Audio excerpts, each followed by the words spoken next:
Welcome to the Stronger Than Steel podcast with your host, Austin Davidson and John Keir, talking Steelers all the time. Now, here's Austin and John.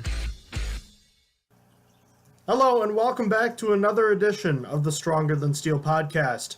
My name is John Keir, and joining me as always is my co-host Austin Davidson. Heyo. It is Season 3, Episode 65. The Pittsburgh Steelers season is over, Austin. They defeated the Cincinnati Bengals on Sunday by a final score of 16-13, but alas, it did not lead to a playoff berth as the Baltimore Ravens just narrowly edged out the Cleveland Browns at the end of that game. So the Steelers improved to 9-6-1, but missed the playoffs, and the season is over, and we've had some time to digest that, but before you know it, there's a ton of Steelers news to get into right away. Just when you think it's time to get into a quiet offseason, rumors and reports come out that Antonio Brown missed Sunday's game, not because of a knee injury as originally reported, but instead because of a dispute between him and a teammate. It later came out of the woodwork that it was Ben Roethlisberger that he had a dispute with, although these claims have been disputed. The report had stated that Roethlisberger and him got into a spat and Brown threw a football at his feet, then did not show up again for the rest of the week, missed walkthroughs, and was therefore decided by the coaching staff that he was not going to play on Sunday. Brown returned on Sunday to the stadium expecting to play, but obviously the coaching staff wasn't going to allow him to play, so he sat out. He left the game at halftime, and now these reports come out several days later about him being upset and even asking for a trade. So I guess there's a lot to get to, Austin, and I missed some things as well, but just the last 48 hours, what's going on? It's just been this organization bursting out of the seams. It's just falling apart very quickly with now their star wide receiver just wanting out. It's a major problem. Jesse James says the Steelers are like the Kardashians with all the drama, and it's true.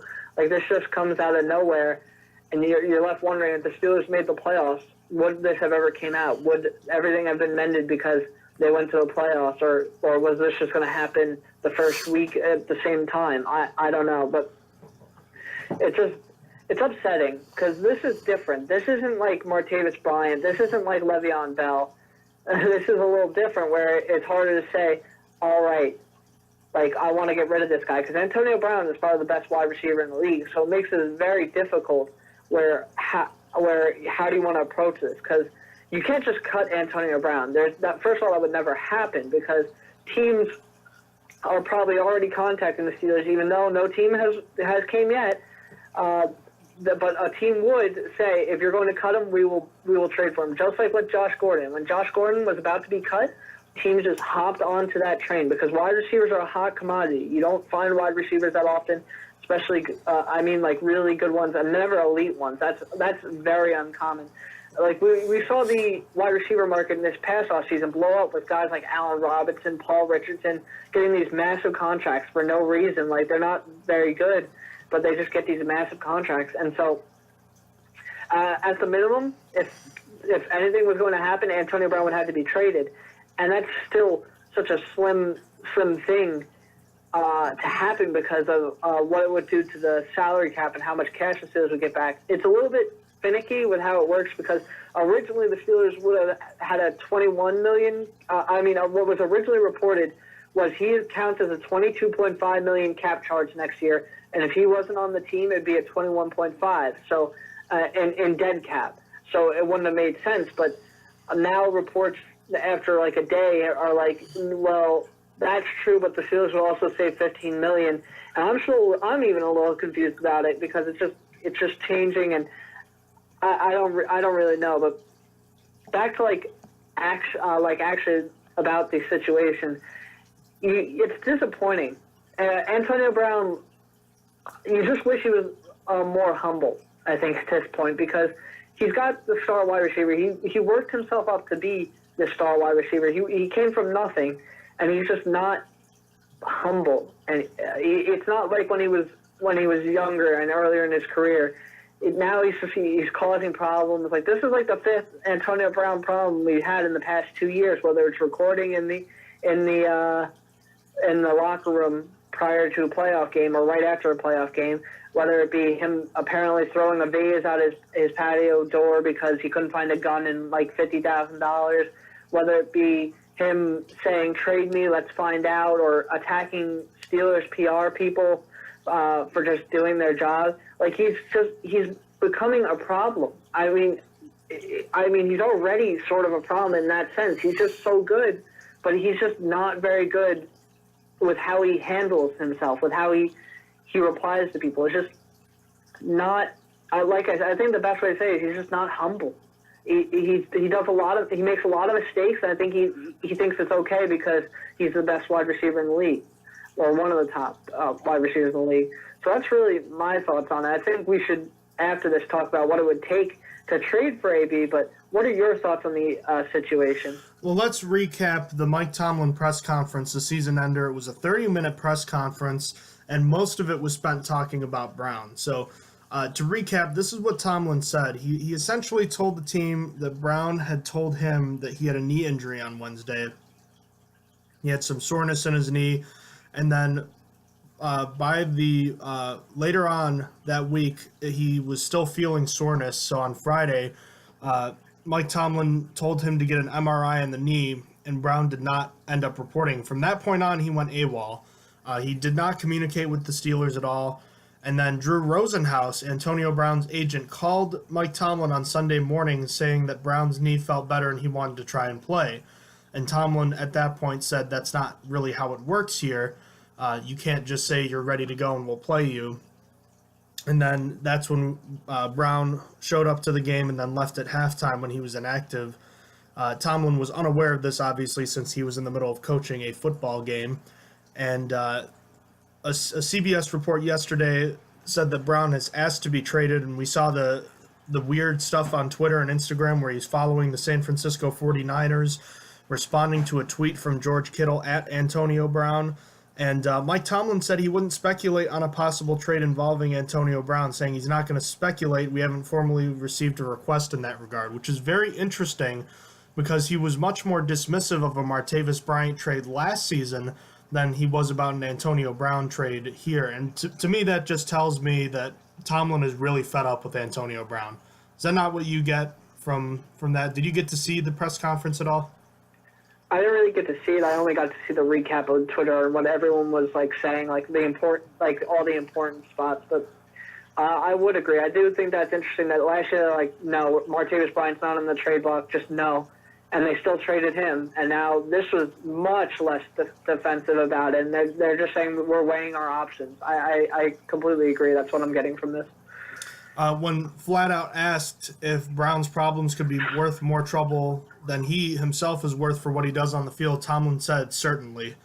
And it's quite damning to hear something like that. And it's very, very odd. Tomlin said he didn't believe there was any dispute between Brown and Ben Roethlisberger. And Roethlisberger himself the other day that the incident was blown out of proportion and everything that had been reported was not true in that aspect. So I don't know exactly what happened. I don't know what Antonio Brown really has to be that upset about. The initial report said that Roethlisberger and the head coach were too aligned, but I don't really get what that means. I don't know what he has to be upset about, Austin. I mean, what is going on? Like, there's obviously something we don't know about, but what could he possibly be upset about? Well, something interesting that I remembered after hearing all this was after last season ended, or I think it was January 1st, somebody wrote an article about the superlatives where they asked all the players like different questions about like who was Mike Tomlin's favorite, who like all that.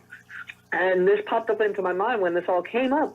Was I remember when they were talking about who was Mike Tomlin's favorite, two Steelers picked Antonio Brown, but more specifically, Artie Burns said something interesting on the subject. Was that Artie Burns said, "I think it's Antonio Brown because Mike Tomlin always gets mad at him, and it's like a family that you always love the guys that you're mad at." And so maybe Antonio Brown's just fed up with like Mike Tomlin riding him, always being mad because what Artie Burns said last year was that Mike Tomlin is always mad at Antonio Brown. And is it dignified? Probably, for all the stupid stuff that gets reported on the news. But maybe he's created a divide that way, where he never blames Ben and always blames Antonio for mistakes. And frankly, that's seemingly what the media sides with, because a lot of people get very defensive over Ben, and it's always Antonio's fault, which I'm not saying it is Ben's fault, but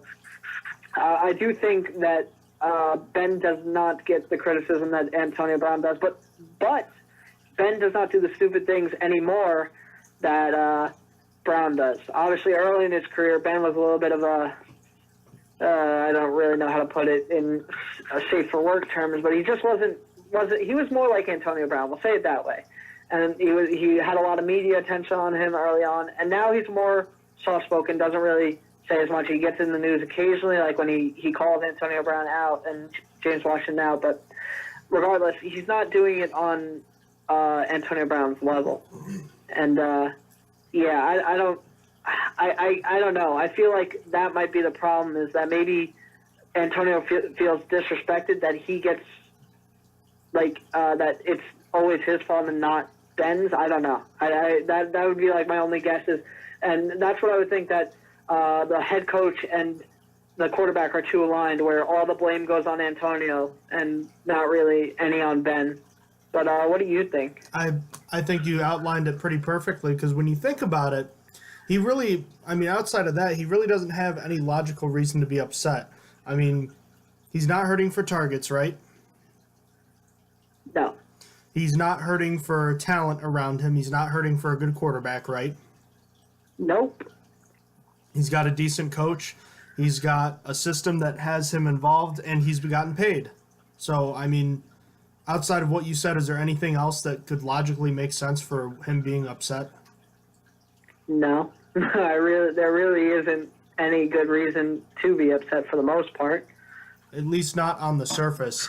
And it's very bizarre, because in some cases there was smoke here, but in other ways it really felt like this really blindsided you, didn't it? Yeah, it just kind of really came out of nowhere. Like, we understood that Brown typically has media problems, but this just kind of came out like, yeah, you know what, he wasn't injured, and he actually threw a ball at a player, and then that player is Ben Roethlisberger, and just slapped you right in the face with a bunch of stuff so quickly.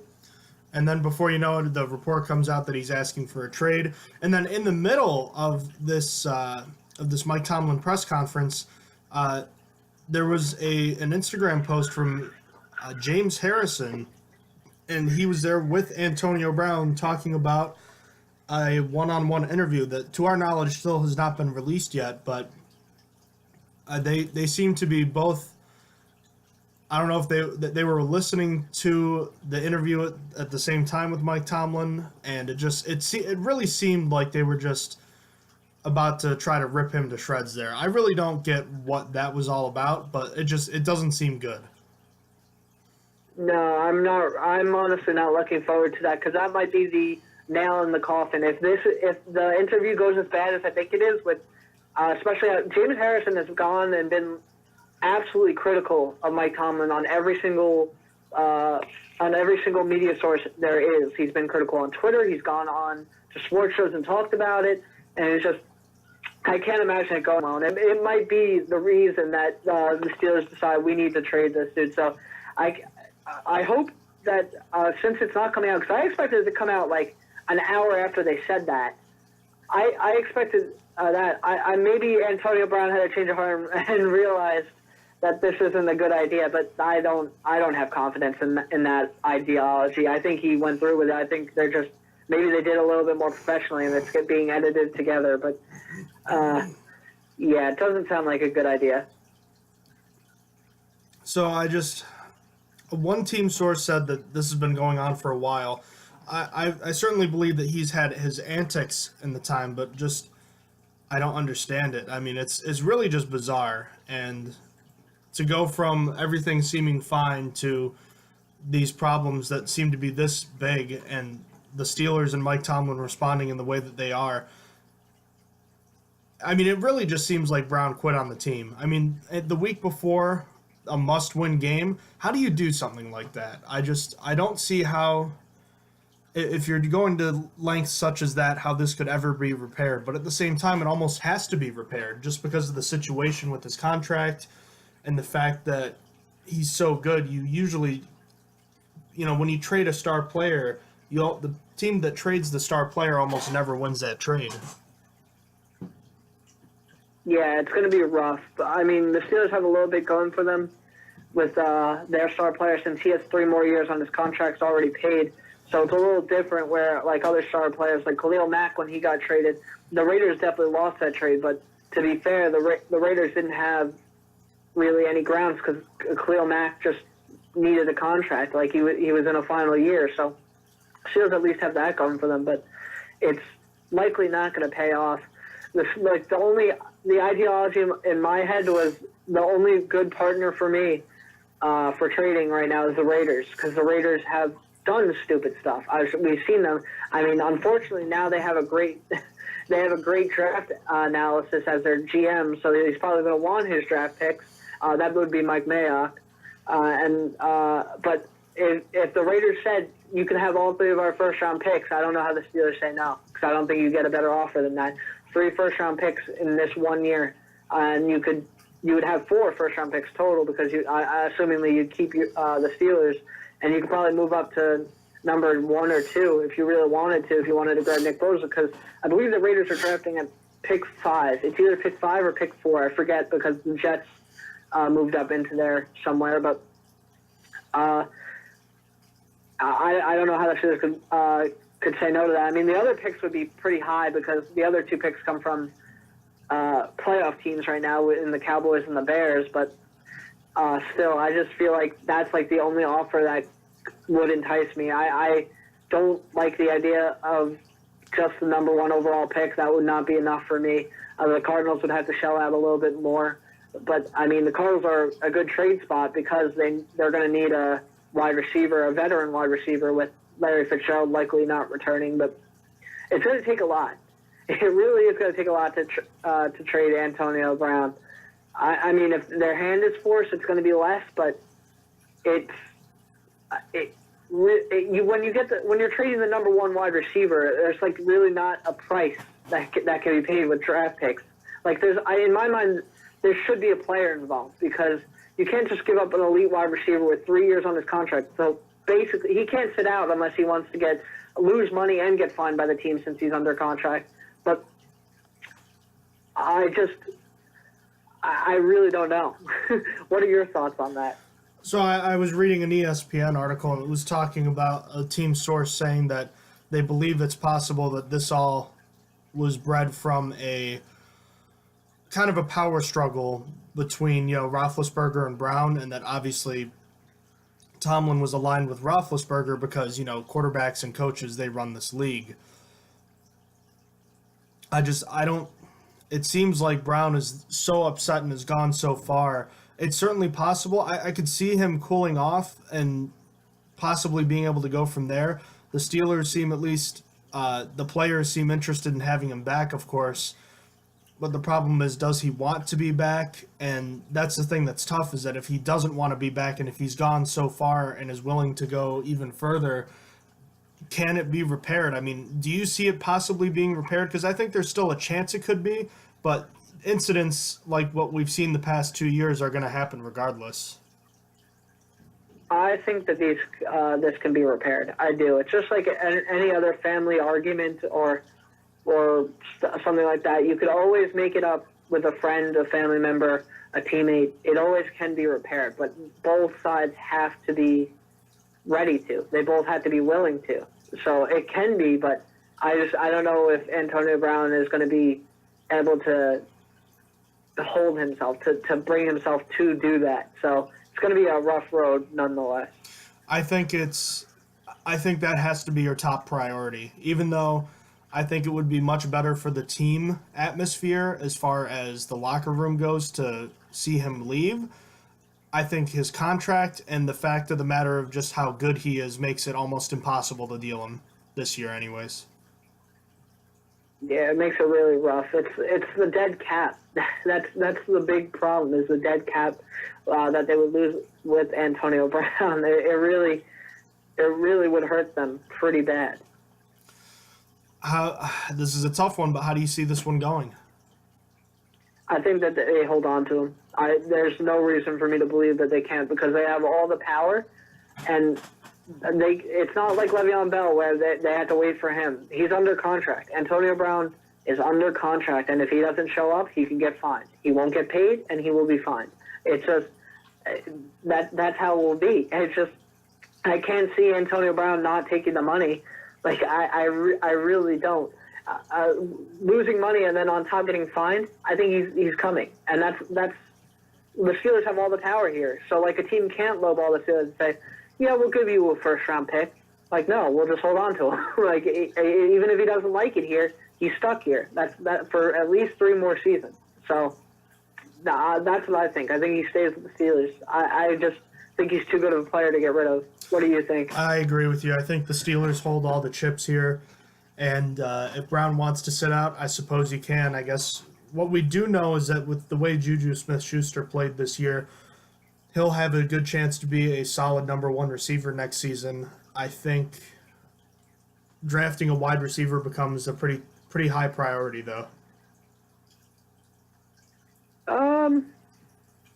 That one is. I still think it's just no matter what, it's mid-round because I feel like if Eli Rogers comes back, I feel okay because then the Steelers have Juju Smith-Schuster, then behind him James Washington, then Eli Rogers. I feel like you need a vet wide receiver at that point. You don't need a new draftee. I think you need to try and grab an older one in free agency, like Justin Hunter or something. But like, I mean, not Justin Hunter, just like that, where you get a guy that's been in the league for a while because you have the young players that you can develop and they all show skill.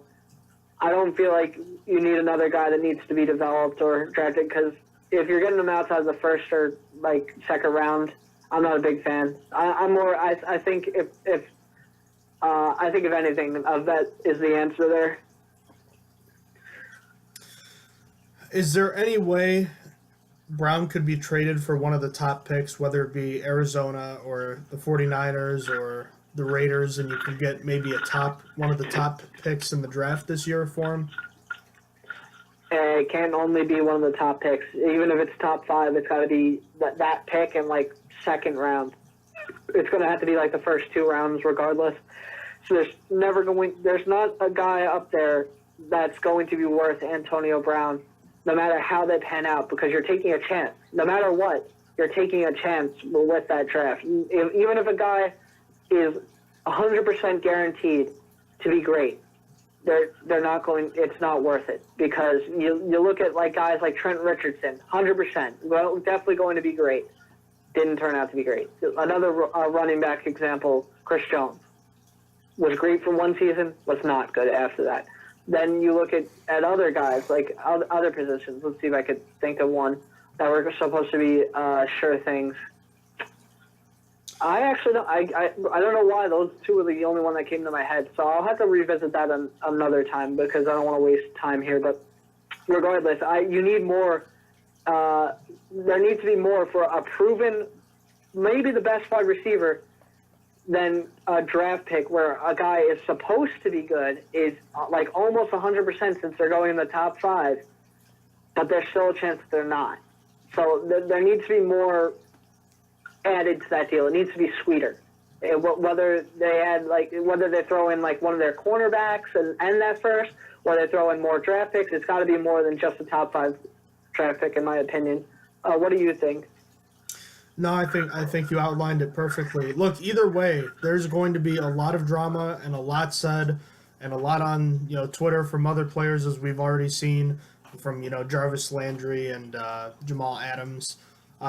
This isn't going away, and I still don't even know what to make of it. There's a lot to process with it, but I guess the one thing you can take comfort in is that the Steelers have all the control right now. Yep, there'll definitely be more to this story soon. Well, I'm sure in the next couple of weeks we'll have a full story and how it's going to pan out, basically, from here. If money was not an issue, are you more inclined as a general manager to trade him? 100%.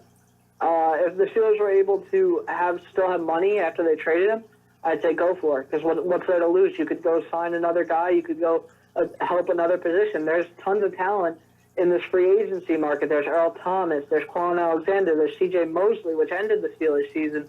There's a bunch like guys on both sides of the ball that are going to be available. And if that money's gone, now you have draft picks. You have really good draft picks, likely. You know what? Maybe even traded Antonio Brown for Patrick Peterson. Maybe he did that with the Cardinals somehow. Maybe you get like a great guy back. Like if money wasn't a problem, you could get another a really good guy, a proven guy, and then you could also have draft picks for the future. So not only with the money would you be able to make a move where you're not screwed because you're getting a guy that's worth the money, but you also have potential in having more of those guys by getting more draft picks. So if money wasn't a problem, yeah, I would 100% go for a solid trade. Any final closing thoughts on this before we move on? Nope. I just, Antonio Brown has become the new age Terrell Owens. That's kind of all I really have to say. I mean, he's a diva. I don't know what else there is to say at this point. He is Terrell Owens if Owens had social media, when he played. Yeah, I could agree to that. It really is just a shame at the end of the day, but we will have more information for you going forward. So with the Steelers season ending, there's a lot going on, and one thing that Mike Tomlin hinted at was changes in the coaching staff, not to mention with personnel on the team, because of the fact the Steelers didn't make the playoffs. So in some cases, maybe not making the playoffs was a good thing. But Mike Tomlin said in his press conference, quote, "When you lack success, when you fail, change is a part of it." So it sounds like change could be coming to the coaching staff, and we've talked a lot about the coaches that could be or should be fired. So it looks like, obviously, based on what he was saying, it looks like Mike Tomlin is safe. Can we agree with that? Yeah, I think Mike Tomlin is safe. I think they discussed it. It sounds like Mike Tomlin going forward will be with this team and probably helping select other coaches that after some coaches get fired. Okay, now let's... John Mitchell is the assistant coach. He's been kind of taking a step back. He might be retiring officially, so he's not in any position to do anything different than what he's doing.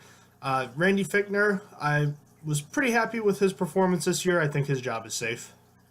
Yeah, I think he's very safe. I mean, the one gripe you could say is he didn't rush enough, but, I mean, the offense was still deadly, and he was improved red zone percentage by so much.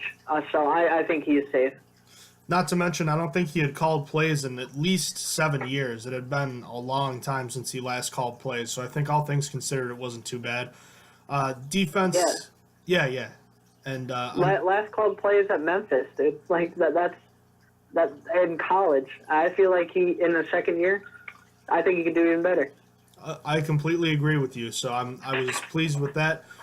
Defensive coordinator Keith Butler has been the subject of criticism on our show a lot. But at the same time, I think it's important that we counter all the bad things we've said about some of the great things he has done. And as we know, he was a fantastic linebackers coach for this team for over 11 years. And, he's had some bright spots. The Steelers have never had more sacks in a 2-year span than they have had these past 2 years. But at the same time, the lack of turnovers, the defensive miscommunications, the problems with subbing that we've seen, it looks like it's too much. I really think, and I feel bad because I like Butler, but I have called for before, and I think it's time that he needs to be released and terminated from his job. Yeah, I agree. I think it's time for him to move on and try and find someone better. But that's the problem. I think the Steelers are in sort of a hard situation right now because Keith Butler, despite not being good in several areas, is terrific in one major area, and that is the sack department. The Steelers have led the league in sacks 2 years in a row now. I mean, they're tied this year with the Chiefs, but Still, they're in first place with 50, and it's going to be hard because the Steelers are going to need to look at the guys that are available and say, is this guy an overall improvement from Keith Butler? And what makes that hard is, again, that Keith Butler is so good at dialing up blitzes and scheming up these things to get sacks made. Like, something that I look at, I was telling John about this, we were talking about this on Twitter, is that the Steelers don't have a Tier 1 pass rusher. They don't have a Von Miller. They don't have a Khalil Mack. They don't have an Aaron Donald. They don't have a Chandler Jones. They have a bunch of Tier 2 guys or worse, and Keith Butler makes it work. And each guy kind of gets their own. Last season we saw Vince Williams do it. Last season Cameron Hayward was also leading the Steelers in sacks. This year you see guys like Siobhan Hargrave get 6.5. You get T.J. Watt, who's breaking out, get a bunch of them. It's spread out. He's able to take these guys that aren't necessarily considered game breakers. I mean, Bud Dupree finished with 6 sacks this year. I mean, I don't think we really consider Bud Dupree an elite pass rusher. I don't think anyone does. But it's just he works so well at that one thing. It's not that he's good at coverage and stuff, because he's not. He's been having those subbing problems, as you said. He's had those coverage breakdowns and just plays linebackers against number 1 wide receivers and number 1 tight ends and doesn't account for the team's like best players. He just kind of goes into the game and says, "This is what we're doing, and I'm sticking to it." And that's the problem. But again, the problem is, are you going to be able to find a guy that you're like, this guy is going to keep us, or at least okay in the sack department, and be able to fix these, and he's going to be considered better than Keith Butler? Is that, if Keith Butler wasn't good at dialing blitzes, this would be so much easier, because you could say he was terrible and you could move on. But that's the problem. And that's my conundrum. I think the Steelers, I have a funny feeling the Steelers aren't going to move on from him, even though I want them to, because I think of that exact problem. I think that they're not going to say, they're going to say to themselves, we don't believe this guy is going to be that much of an improvement over Keith Butler because of what Keith Butler is doing in one department. I think he should be out, but I don't think he is going to be. And here's the other thing to consider. We have criticized Butler's scheme, but the thing about it is Butler's scheme works in the NFL. It doesn't work as well as it did previously in years past, but that's the thing. It's not the same thing as the Dick LeBeau style defense. It's got the same idea, but it's a more modern version of it, and it works. But here's the problem, and I kind of alluded to it later in the season. The Steelers just don't have the personnel, and I think he does struggle with coverage. But we see the Ravens run a similar defense. We see the Bears run something similar as well, and they have those great pass rushers. They have those elite playmakers. The Steelers, as we know, miss that very dearly, and we know that the defensive players drafted, like Bud Dupree, who has been a pretty big disappointment, Artie Burns, Sean Davis, all these guys have just been bad to just okay. Can you really trust them to run your defense, which is maybe why we've seen such simple defenses that aren't adjusting, because we see when they try to do complicated things, there are miscommunications. I struggle. Like I think Keith Butler should go, but at the same time, I have a hard time arguing against him sometimes when I look at the overall makeup of this defense and how the talent evaluation has really missed the mark on defense. Yeah, that definitely plays into it as well. But sometimes you wonder, maybe if with a change of scenery that, the really only one of them I think would maybe a better defensive coordinator. I think Sean Davis still has potential. I think Bud Dupree, we know what he is, because he's never going to be a good pass rusher. Artie Burns needs to play in very, very certain situations. We know what he is. I think Sean Davis, because in his first year, we saw what he could do. We thought he was going to be great. He was voted the Rookie of the Year by the team, and I thought going forward that he was going to be a big part of the Steelers. And then just last season, he kind of fell apart and just went from there. This season, he kind of bounced back and kind of regressed towards the end. But I feel like he has potential to maybe with another defensive coordinator, he still could save his Steelers career, I believe. And here's the thing about Davis, too, is that we've mentioned it several times. This is his third position on the Steelers defense, and not to mention that he's not a natural ball hawking kind of guy. So he's never going to be a guy that jumps off the television screen at you, but he can still play, and we've seen the highs and lows of his game. I agree with you. I think he can get better, but the problem is you still need to add another playmaker at defensive back, particularly at safety, because while it looks like Terrell Edmunds has the possibility to be that, we don't know for sure that he can, and you can't have two safeties that aren't big playmakers.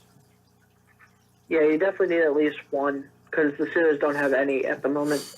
So, final verdict, we both think Butler should go at the end of the day. Correct. Defensive line coach Carl Dunbar, I've been happy with his work this year. Yeah, I felt like he did good in his first year. I'd definitely keep him around. Tom Bradley, it's hard to evaluate. He had never had a job in the NFL before this year. The defensive backs obviously really struggled, but, I mean, it's hard to know how much of a footprint Bradley had on him this year. Yeah, I think he's on the hot seat, but I think he's good to go. I think you got to give him one more year to evaluate, and hopefully the Steelers take a high round defensive back so that he has one more to work with, and then you could see how he could really do with a little bit more talent. So I think he's on the hot seat, but I think he's here. I agree with you. Now we get to the linebackers coaches, Jerry Olszewski of the inside linebackers and Joey Porter of the outside linebackers. I think both of them are back. I'm not sure either should be back. I think Jerry is gone. I think they're going to keep Joey. I think that inside linebacker has been a little bit of a disappointment, and I think that the Steelers are going to move on because I think that it's time for that. As for Joey Porter, I feel like he should be going as well, but I feel like his job is a little bit more safe because of how TJ Watt has performed. And yeah, that's really it. I really think that might be it for them. But Jerry out, Joey in barely. I agree with you, and I'd also like to point out, again, with Olszewski, just like with Butler, I think the talent at his position, at least this year, really hamstrung him big time. I mean, Jerry Olszewski had the worst position group on the entire team to deal with, let's be honest. Yeah, it wasn't good coming in, especially after the draft. All right, offensive assistants. Tight ends coach James Daniel, he might retire, but outside of that, I don't think you see a change with the running backs coach or the wide receivers coach. How do you think Darryl Drake did, the wide receivers coach, in his first year? I think in his first year he did pretty good. I mean, it's only the seventh time that two wide receivers have had 1,000-yard seasons on the same team, so I'd say that he filled in fine. I mean, he inherited a pretty good situation, but I can't say that he did bad. James Saxon also responsible for great rushing performances by James Conner this season and a few good games by Jalen Samuels. I was happy with him. Offensive line is an interesting hotbed right now just because of the fact that offensive line coach Mike Munchak, former head coach of the Tennessee Titans, he's being a coveted prospect as a head coach for the Denver Broncos, and there were several other teams, I believe, including the Cleveland Browns and Green Bay Packers, if I'm not mistaken. Yeah, it's just those three teams. And he's definitely getting interviewed for the Denver Broncos job, and he definitely might take that if he gets offered the job. His right-hand man, Sean Serrett, is in position to take his place should Munchak leave, and a lot of good things have been said about him, and he comes from the same ideologies as Munchak does for his school as far as teaching and developing offensive linemen. But let's not mince words here. Losing Mike Munchak would be just awful for this team. He's such an important part of this coaching staff. It would be so unfortunate going forward because we've seen what he did coming in. Once he got to Pittsburgh, like he fixed the offensive line. That offensive line became so hard-nosed and started just becoming one of the best offensive lines. And we've seen this for the past two seasons.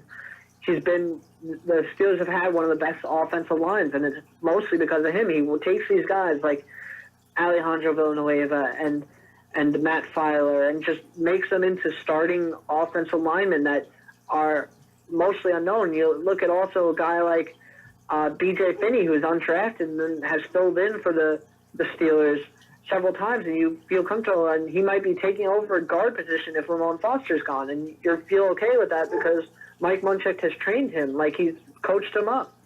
And then also, you look at Chris Hubbard on the Browns, and Chris Hubbard, when he was a Steeler, was basically what Matt Filer was this year. Chris Hubbard filled in just perfectly fine. It was almost like no difference, and that's just what Mike Munchak does for this team. Is he brings consistency to every single player that starts. Every single player that starts has the same expectation that it's the next man up mentality, and are you going to be great? And every single offensive lineman that has started for the Steelers since Mike Munchak has gotten here basically has been great once they fill in. It's really hard to say that. It's hard to part with a coach that has done that, because every single one, like the backup offensive lineman, you don't have to feel scared about coming in. It's not. I mean, obviously you don't want your starters hurt, but it's not detrimental if one of your starters is hurt. We saw David DeCastro go down earlier this year, and it was fine. We saw Mark Skilbert be gone for most of this year, and it was fine because Matt Filer and B.J. Finney were ready for those positions. And it's going to be tough going forward when obviously this guy worked right next to Mike Munchak for the most part, but it's just uncomfortable. It's uncomfortable going forward to bring in guards and tackles knowing that it's not going to be Mike Munchak coaching them up, because we're not going to know what we're getting. I mean, hopefully he's exactly like Munchak, and we could say the same thing that if Mike Munchak leaves, we could say, well, this guy is exactly like him, so this is good. But it's just undeniable what Mike Munchak has done to this offensive line since getting here. If you ever need to question just what he has done for this team, I want you to watch some highlights of the Steelers on offense from 2006 to 2009. For for almost 9 years, the Steelers' offensive line was just constantly in flux, and Ben Roethlisberger was under what felt like constant pressure. And you watch all these plays, and granted, he doesn't hold on to the ball as long as he did back then now, but all these plays, if a backup came in, it was like, oh boy, Roethlisberger is going to get sacked at some point on this drive. When is it going to be? You don't have to worry about that, like you said. It's just he has been the most valuable coach, in my mind, pound for pound, that this team has had for the last 5 years, and I don't think anyone else comes close. The work that he has done is incredible, and he's a Hall of Fame football player, but I think he deserves to be a Hall of Fame coach just for the work that he has done with offensive lines, not just in Pittsburgh, but in Tennessee as well. He really helped create a fantastic offensive line that helped Chris Johnson rush for 2,000 yards. So if he is indeed gone, it will be a big loss regardless of what Sean Sarrett can do. And I have confidence in him, but at the same time, you just can't expect a guy like Mike Munchak to walk away and expect everything to be A-okay, because even the players, all the offensive linemen, Ben Roethlisberger will tell you that he would be a big loss and they would love to have him back. On to special teams and the coordinator, Danny Smith. This is his sixth season that he just wrapped up. We've seen some good performances from Chris Boswell in the past. This year was a struggle. Jordan Berry kind of had a run-of-the-mill season, but we've seen some good schemes with him. We've also seen a lot of penalties and other problems. So what's your thoughts on Danny Smith? I think Danny Smith has to go. I think he's the only case that it's pretty easy. You need to say it's time to go. With all the penalties special teams have gone, with how they've performed, the Steelers haven't had a kick returner in so long. I feel like it's time for Danny Smith to go. I feel like this one's an easier case because the Steelers almost did nothing right on special teams this year, and a lot of that goes on coaching. I mean, of course, Chris Boswell regressing and not being good really isn't his fault, but I just think that Danny Smith's got to go. What do you think? I agree with you. It sucks because I know he is the players really love him, and the schemes that he does create for blocking punts and kicks are very unique, and he does a good job of doing it. The Steelers very easily could have had 10 blocks this year. But at the end of the day, the problems that have come with this unit do not outweigh the good that Danny Smith has done with this unit in my mind. So I think he will be gone, or at least should be gone. So now that we've talked a little bit about that, you want to talk a little bit about some of the transactions that have transpired with this team? Yeah, sure. So the Steelers plan on re-signing safety Jordan Dangerfield as an exclusive rights free agent. Also, Zach Banner has signed a deal to be back with them next year. So those two guys are going to be returning to the Steelers next year. There's no details on the Zach Banner one yet, though. And Jordan Dangerfield has just agreed in principle. He's not signed yet. But then all the practice squad players have signed futures contracts with the Steelers except one. Matthew Thomas has signed a futures contract with the Baltimore Ravens, and that's really, really unfortunate. That one hurt me a little bit, but it really be like that sometimes. So did you have any thoughts on any of these signings? No, just clearly Matthew Thomas was just never able to reestablish himself after what seemed like a promising start. Time will tell if that will come back to bite the Steelers. But again, just inside linebacker's an issue, and no offense to Jordan Dangerfield, but I don't want him to be the backup free safety this year. Yeah, I'm not really about it, but I mean, the Steelers have so many safeties, they likely won't end up as the backup. All right, so I guess let's talk a little bit about this game between the Steelers and Bengals. It was a win, but it was about as ugly as it could have gone on offense for the first 2.5 quarters. They got the job done. Juju Smith-Schuster with the touchdown. They moved the ball, but the pick six by Roethlisberger and just overall inefficiency, you could tell something was wrong, and they got it going well enough for the win, but it was just disgusting to watch, to be honest with you. Yeah, the offense came out just super putrid, super slow, like not knowing what to do. It was just absolutely terrible. Even the offensive line was allowing a lot more pressure than we've seen in most games this year. So a really rough game just all around. I mean, a lot of that can be attributed to Antonio Brown not being there. Apparently, that's a reason why they came out so slow. Is they were preparing with Antonio for Antonio to be there, and it's just the game plan got messed up when he didn't come. But I mean, when they were made him inactive. But really, it's just really poor performance. It was rough to watch, and honestly, watching the Browns and Ravens game was a little bit more interesting at the time because obviously we all Steelers fans were kind of watching both at the same time, trying to see if the Steelers were going to get a playoff berth. But regardless, it just wasn't a very good game. But something that kind of upset me was I didn't really like Juju Smith-Schuster's play in this game. I was a little disappointed. There was one of his problems came up where he gets hit in the hands with the ball and he drops it. It's typically an easy ball. Granted, he thought it was going to be intercepted on that, but I hit him right in the arm still, and I was kind of disappointed that he didn't come down with it.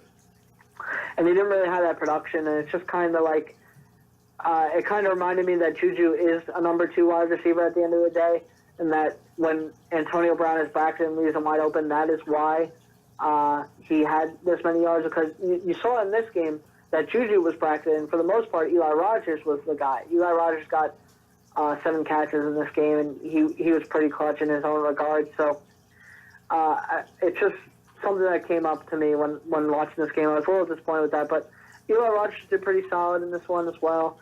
I was pretty happy with all the wide receivers after Juju for the most part. I mean, Ryan Switzer didn't really do much, but James Washington came up with 2 big grabs, one where he got walloped while catching the ball, and it's just what he was drafted for. He's drafted, and what we saw in preseason, he has those strong hands that he can have a guy right in front of him, tackling him, and he's going to come down with it. And yeah, I also like to see that he's developed past that Broncos game where he dove where he didn't have to, and he caught a ball in stride. In this game, it was a deep ball, and he's definitely developing at a better pace now. I don't know what happened, but he's definitely doing better, and I have a lot of confidence in him going forward. I feel like in this game he was pretty solid. He only had 3 catches, but still. Really, the rushing attack wasn't used that much, but James Conner in his first game back was pretty effective. I felt like he averaged 4.6 yards a carry, so like he did pretty good there. His longest run was 16 yards. The only problem in the running game was they used Eli Rogers on a trick play, and it was like a really bad trick play. It lost 4 yards, but other than that, it's just I was pretty happy with most units at the end of the day.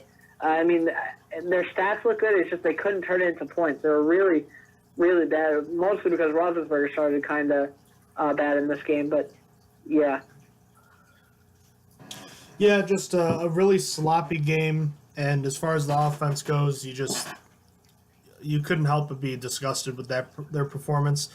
The defense played well, and they held the Bengals to just what was it, 6 points, to just 6 points, and they did give up a couple long runs. I want to see that be better, but they came up with the sacks. Didn't come up with the takeaway again. You want to be pleased with them only giving up 6 offensive points, but at the end of the day, that's what they should have done. yeah, this offense was so hurt. I mean, when Alex Erickson is your leading wide receiver and the only other person on the team to catch more than one pass is Giovanni Bernard, it should have been how it went the entire time. I mean, they basically couldn't throw the ball. They only had Alex Erickson as that was their guy for the game. And I mean, so this was sort of expected. I do wish that one of T.J. Watt's forced fumbles got recovered by the Steelers.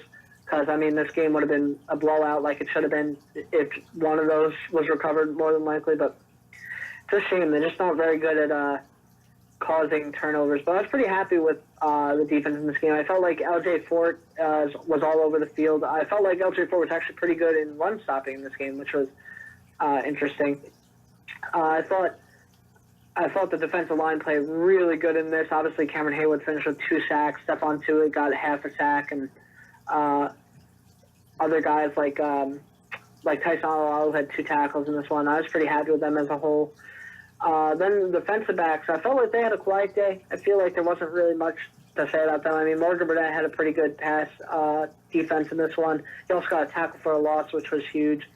Cody Sensible actually was pretty solid in this game. He had 2 pass breakups, and he ended the game for the Steelers, so he had a pretty good day. But as a whole, defense basically did what they were supposed to do. I was almost kind of disappointed they only got 4 sacks. I kind of wanted them to get more and break the tie with the Chiefs for the best sack defense in the league. But, I mean, it is what it is.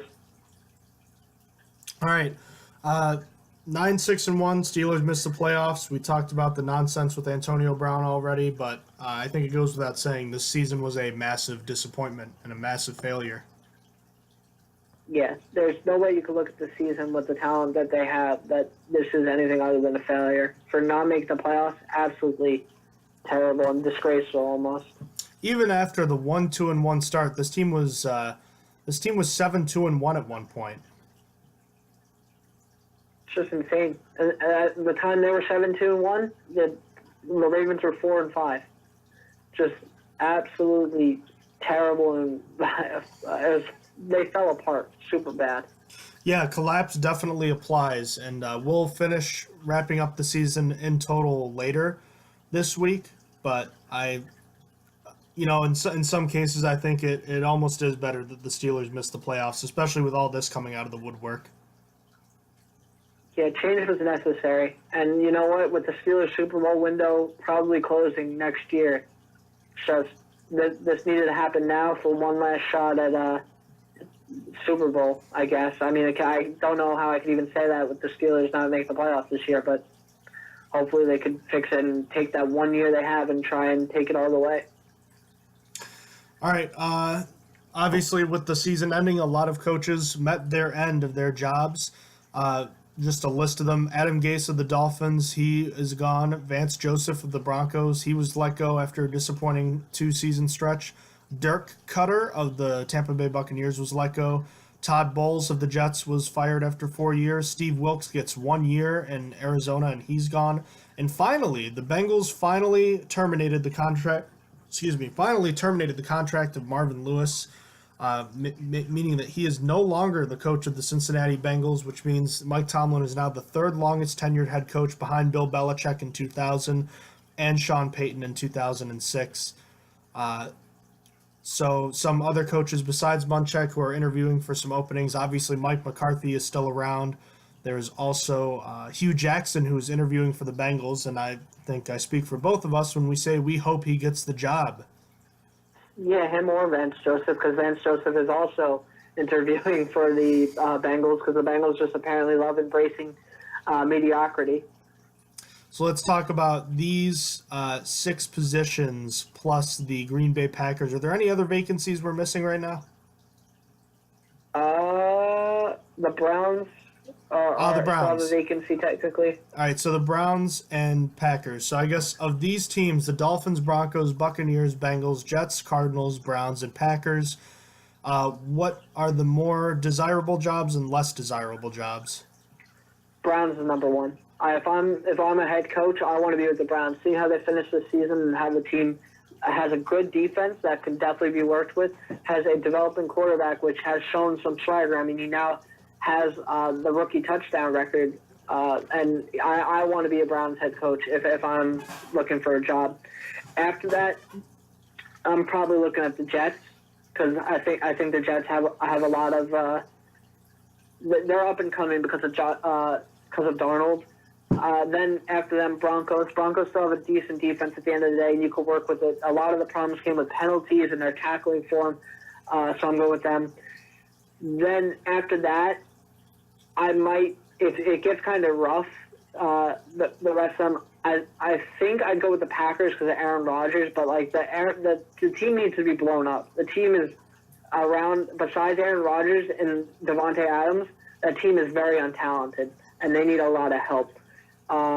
Then I guess the Dolphins, but the Dolphins need a quarterback. That's the big thing. I think Dolphins need to finally move on from Ryan Tannehill and start moving forward, because they have some guys. They have Cameron Wake. They have Xavier Howard, who's a breakout cornerback this year. They need a quarterback and wide receivers to build around. I think they need to go into build mode, so they might be interesting. Then I'm going to pick the Cardinals because they have a chance to be great. They still have Josh Rosen. They're going to have to build around Josh Rosen. So that's going to be something. And dead last, it's got to be the Bucs for me. There's nothing good about the Bucs. As a head coach, if I'm looking at them, it's just Jameis Winston, like, you're kind of stuck with for at least one more year. So, and I mean, I don't think he's good, so I think that they should move on. And that's the problem, is that they should move on, and the head coach is going to be stuck with him. And the team is pretty not talented. It's like they got Mike Evans, Quan Alexander's probably not going to be there, so they got no one on defense. It's just, I'm not a fan. I think Bucs are like the worst out of all these, and that's below the Cardinals in my opinion, because at least the Cardinals you could start building. The Bucs need another year to start rebuilding totally. I don't know. Well, how do you rank it? As far as all of them, I think I agree with you. The Browns are the top team. The Jets are shortly behind them just because they don't have much on offense, but they have a good base. I would like the Broncos' job. They have a solid defense, and they really just need a quarterback now. But they have some pieces in place. I think after that I'd go with the Dolphins just because they do have some pieces there, but again, they need a quarterback. I'm actually going to go the Cardinals next because there are no expectations with that group whatsoever, and it's a bad team. So it literally cannot get worse. I suppose that leaves the Bengals, Buccaneers, and the Packers.